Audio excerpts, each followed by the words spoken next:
Muy bien. Ahora vamos a ver como último tema de la bolilla de máquina de estado los retardos que incorporan una máquina de estado. Tengan cuidado con este tema que no está en muchos libros, está si lo buscan, no lo van a encontrar muy condensado, por lo menos todo junto. Así que se lo voy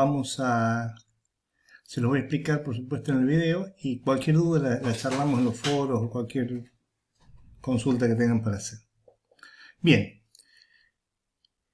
lo primero que tenemos que ver es que en los circuitos, en las máquinas de estado,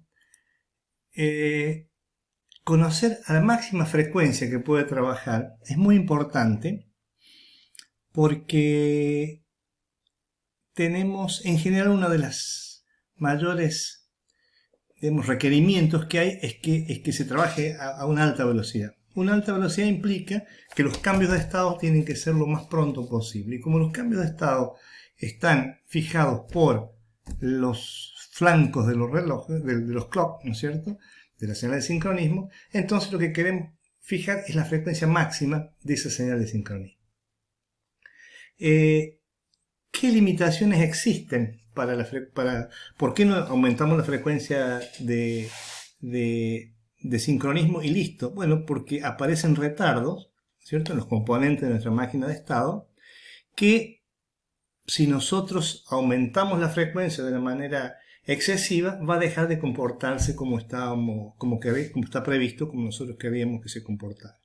Entonces tenemos que analizar los retardos que intervienen y poder entonces definir cuál es la máxima frecuencia de trabajo. Porque la máxima frecuencia de trabajo, tengan presente que viene del exterior y que tenemos que adecuarla para nuestro circuito. Si repasamos un poquito el tema de los elementos que constituyen la máquina de estado, recuerden que tenemos acá un conjunto de flip-flop, pueden tener un reset o no, y entre el clock, recuerden que el clock es común a todos los flip-flop, y vamos a suponer que todos los flip-flop tienen las mismas características, tienen los mismos retardos. Bueno, este clock, el que queremos nosotros analizar, podemos decir, bueno, cada un microsegundo se activa y cambia el flanco del reloj. Pero ¿por qué no cada 100 nanosegundos? ¿Por qué no más rápido? Bueno, entonces vamos a ver qué elementos intervienen para que sea una limitante el circuito que tenemos. Empecemos por la situación más sencilla y en realidad, previo a eso, vamos a empezar a repasar los tiempos de retardo que tiene un flip-flop. Los tiempos de un flip-flop, recuerden, tipo D, siempre vamos a implementar en tipo D las máquinas de estado, lo hemos dicho, y tenemos que, si este es el clock, ¿cierto?, y estamos hablando del flanco activo y el flanco ascendente, habíamos quedado que el tiempo de setup es el tiempo que la señal por lo menos tiene que estar estable antes del flanco, y el tiempo de hold, el tiempo de mantenimiento, tendría que ser el tiempo posterior al flanco ascendente, en donde la señal también tiene que estar estable. Si eso no se cumple, ahí ya tenemos el primer problema, en que el fabricante nos dice el valor de Q que se actualice puede no ser D, puede ser el viejo, puede ser nuevo, podemos entrar en metastabilidad. Y además, una cosa nueva es que también, desde que aparece el flanco activo hasta que se actualiza la función Q, la salida Q, perdón, en este caso Q sub 0, pasa un tiempo que llamamos TCQ. Acostúmbrense a esta nomenclatura TCQ, TC viene del origen de donde se toma el tiempo y Q a donde queremos llegar. Entonces TCQ generalmente es el tiempo, entonces entre el flanco hasta que la señal de salida toma el valor que tiene la entrada, o sea, se actualiza. Nosotros podemos ver con los elementos que hemos visto anteriormente, ¿se acuerdan? Este es el flip-flop T con habilitación. Podemos hacer un análisis de la frecuencia máxima que puede trabajar ese dispositivo. Primera cosa que tengamos en cuenta, vamos a las señales de entrada, no las vamos a considerar porque al cual la frecuencia máxima, después les explico por qué. Vamos a ver que esta señal tiene que estar sincronizada y con algún clock, si no, no tiene sentido el análisis que estamos haciendo. Entonces, esta por ejemplo, si nosotros queremos analizar este circuito y decir, bueno, pero ¿cuál es la frecuencia máxima del clock? Y conocemos los parámetros de retardo de estos dispositivos. Lo primero que surge es decir, bueno, tengo un clock, viene el flanco y en realidad lo que yo quiero determinar es cuál es el tiempo mínimo que necesito para poder aplicar el otro flanco. O sea, la frecuencia máxima es la inversa de este tiempo. Entonces, lo que tendríamos que analizar es encontrar el tiempo mínimo que nosotros podemos trabajar desde este flanco hasta que aparece el otro flanco. Entonces vamos a ver qué retardos intervienen en esto para poder fijar ese valor. Primero, apenas aparece el flanco, ¿qué tiempos manejamos? El tiempo de hold y el tiempo de TCQ. El tiempo de hold me dice la señal D a la entrada, que sería esta, ¿no es cierto? Tiene que permanecer estable. Vamos a ver que este tiempo de hold en general en los flip-flop comerciales no va a tener ninguna relevancia. ¿Por qué? Porque el tiempo de CQ, o sea, este tiempo, siempre es mayor que el tiempo de hold. Entonces eso me garantiza que nunca voy a tener un cambio rápidamente acá, aun cuando ponga la salida directamente conectada a la entrada, por esta situación. Entonces vamos a ver que el tiempo de hold no nos va a intervenir nunca en la frecuencia mínima de trabajo, salvo que hagamos un ejercicio, digamos, teórico, que no tendría mucho sentido. Bueno, entonces, pensemos, viene el flanco del reloj, pasa un cierto tiempo y el valor de Q se actualiza. Supongamos que estaba en alto, ¿cierto? Y va abajo. Ese valor de Q que bajó está en este momento acá. Ahora, tiene que llegar hasta la puerta de la compuerta SOR. Eso se llama tiempo de ruteo. O sea, es el tiempo que va por el cobre o por el conductor interno que no tiene ningún componente, pero siempre tiene un cierto retardo. Ese tiempo de retardo, vamos a ver que uno puede decir, bueno, pero esto es casi instantáneo. Sí, es casi instantáneo, pero empieza a tener relevancia cada vez más en los circuitos más complejos y donde en las FPGA particularmente los ruteos se pueden hacer largos. De cualquier modo, por ahora los vamos a simplemente nombrar y después no los vamos a tener en cuenta porque sería un dato que no nos tiene que dar el fabricante o la implementación que hagamos. Ahora, una vez que la señal está quieta acá, nosotros siempre suponemos que dijimos que no consideramos esto, que estas están siempre disponibles, que la limitante es la que viene de los flip-flop.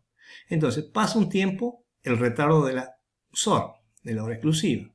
Cuando llegamos acá, o sea que llegamos a este tiempo, podemos activar el otro flanco clock. No, ¿por qué? Porque nos falta el tiempo de ruteo desde que sale la señal de la compuerta hasta que llega al flip-flop, que llamamos tiempo TR2. Pero no nos tenemos que olvidar que en ese instante, que si bien D cambió, el fabricante nos exige que esté quieta la señal, esté estable, antes del flanco un tiempo de setup. Concretamente, el tiempo mínimo que nosotros podemos tener, en este caso, entre dos flancos consecutivos del reloj, es el fijado por TCQ, más los tiempos de ruteo este y este, más el tiempo de la lógica que encuentre en el camino, la entrada del flip-flop D. En este caso, entonces el tiempo mínimo va a ser TCQ, TR1, TSOR, TR2 más tiempo de setup. Vamos a ver más adelante que el tiempo TCQ y tiempo de setup van a estar siempre presentes y estos tiempos van a ser variables. Y si queremos calcular la frecuencia máxima de trabajo, va a ser la inversa del tiempo mínimo. En el libro van a encontrar también acá un valor que se llama un cierto valor, un coeficiente, una especie de coeficiente de seguridad, que es un tiempo de incertidumbre, que bueno, nosotros por ahora vamos a ignorar porque después más adelante vamos a considerar los tiempos mínimos y máximos de cada componente y ahí lo vamos a absorber. Bien, con esta idea vamos entonces a ver, ya no tan en particular el caso de un solo flip-flop, sino una cuestión más general. Retomamos el tema acá de la máquina de estado, los bloquecitos. Fíjense que, bueno, vamos a ver esto, fíjense esto. ¿Qué tiempos? Acá no tenemos un solo flip-flop, tenemos muchos. Esto es en general para cualquier máquina de estado, tenemos muchos. Todas esas líneas de las variables de estado van a ir a una lógica de excitación, lo mismo que la entrada. Insisto, esto por ahora lo ignoramos porque suponemos que estas señales están disponibles. Entonces, instantáneamente. Entonces, este tiempo que demoran las señales de las variables de estado en llegar acá, van a pasar por alguna o mejor dicho, por varios retardos, hasta que van a estar disponibles para todos los flip-flops que lleve nuestra máquina de estado. Entonces va a haber más de un camino. Entonces, por ahora lo que nos interesa es decir, para analizar el problema de la frecuencia máxima en una máquina de estado, vamos a tener que analizar los tiempos de retardo del conjunto de los flip-flops y de la lógica de excitación del estado futuro. Entonces, lo que, por supuesto, y más los retardos de ruteo. Fíjense lo siguiente. ¿Por qué decimos que las entradas no las vamos a considerar? Lo vamos a considerar por lo siguiente. Las entradas, si por algún motivo, supongan que esta es la entrada que viene del usuario, una entrada de un pulsador o lo que fuere, un switch.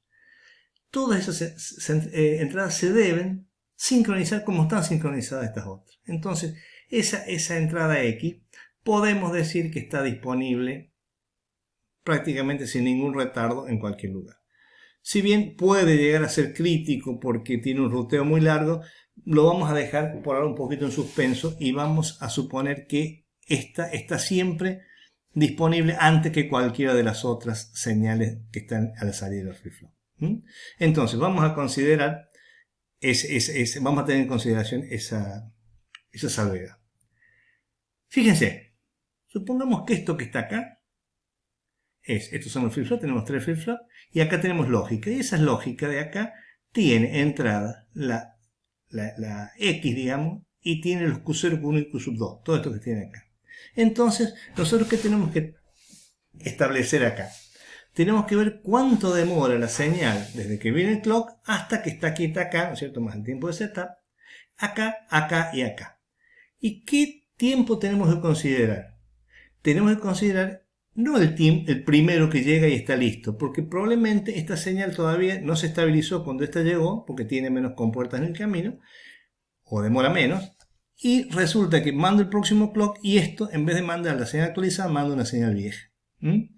O no respetando los tiempos de setup. Entonces, lo que hay que esperar acá es que se estabilicen todas las señales que entran a los flip-flop, a la entrada del flip-flop. Y entonces, ¿qué significa esto? Que tenemos que analizar todos los posibles caminos y encontrar el que más demora. Entonces, esa sería la tarea para encontrar la frecuencia máxima. Tenemos el TCQ, que va a ser común a todos, porque suponemos que los flip-flops son iguales. El T de setup, que va a ser el mismo para todos. Y en realidad el problema va a ser, si despreciamos los tiempos de ruteo, va a ser la lógica, cuánto demora la lógica que ataca cada una de las entradas de los flip-flops. Entonces, la frecuencia máxima dijimos que es la inversa del tiempo mínimo que nosotros determinemos. Entonces, en general, el tiempo mínimo va a ser el TCQ y el T de setup. Esto depende de los flip-flops. Suponemos que todos son iguales y eso no se modifica. Y después tenemos los tiempos de la lógica más los tiempos del ruteo. El tiempo de la lógica, que es va a ser el mayor de todos los retardos de la lógica entre la salida de un flip-flop, de cualquier flip-flop, y la entrada de cualquier otro flip-flop. No es la salida de ese flip con respecto al mismo flip-flop. Sí, entonces, tengan presente, evaluamos todas las salidas de cualquier flip-flop y la que demora más en llegar a cualquier entrada de otro flip-flop. Si despreciamos los tiempos de ruteo, nos queda que el tiempo mínimo van a ser, esto siempre lo van a tener, TCQ más TS, y van a tener un tiempo de la lógica máxima que va a ser el que tienen que evaluar ustedes, donde tienen que tener mayor cuidado. Esta simplificación del tiempo de ruteo no es muy real hoy por hoy, porque puede ser del orden o mayor que alguno de los componentes. Pero lo dejamos ahí porque ahí necesitaríamos otro tipo de información. Por ahora, conceptualmente, sepan que existe, pero para los cálculos tengan en cuenta TCQ, TS y la lógica más desfavorable o el tiempo de mayor retardo de la lógica de excitación de los flip-flops. Bueno, dejamos acá y seguimos en la otra presentación.